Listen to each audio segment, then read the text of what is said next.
Nous passons maintenant, chers élèves, à la dernière phase de notre rédaction. Alors, d'après l'étude complète du texte concernant notre rédaction, alors, comme résumé, pour écrire une recette, il faut avoir 3 parties pour réussir une recette de préparation d'un gâteau. Alors, on a besoin des ingrédients, du matériel et de la rubrique de préparation. Et on doit numéroter notre préparation, comme on a dit, pour suivre l'ordre.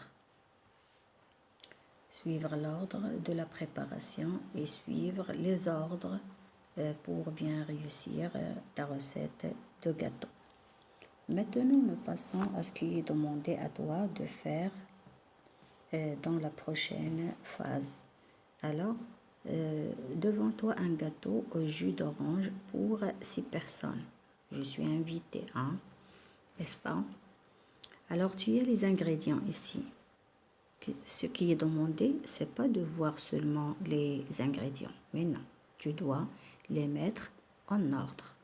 Tu dois choisir les ingrédients à part dans la première partie et dans la deuxième partie, tu dois choisir le matériel, quels sont les matériaux que tu as ici.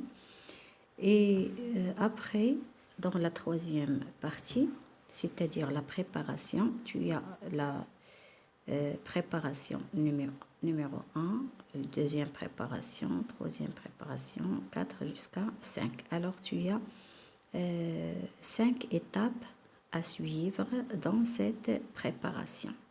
Il y a 5 étapes à suivre. Tu vas préparer d'abord l'étape 1 et la deuxième préparation, l'étape 2 et ainsi de suite. Alors, ce sont des étapes à réaliser, à préparer.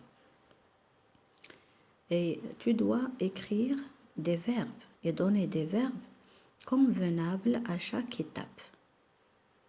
Alors, essaie de trouver les verbes convenables, comme laisser cuire, comme ajouter, comme préparer, comme mélanger, comme verser, et ainsi de suite, et mettre dans le four. Alors, tu dois utiliser les verbes convenables à cette étape de préparation. En attendant que nous réalisons notre règle de comment écrire une recette, et j'attends aussi de toi de me fournir par ta rédaction, Inch'Allah, complète selon le modèle ci-dessus.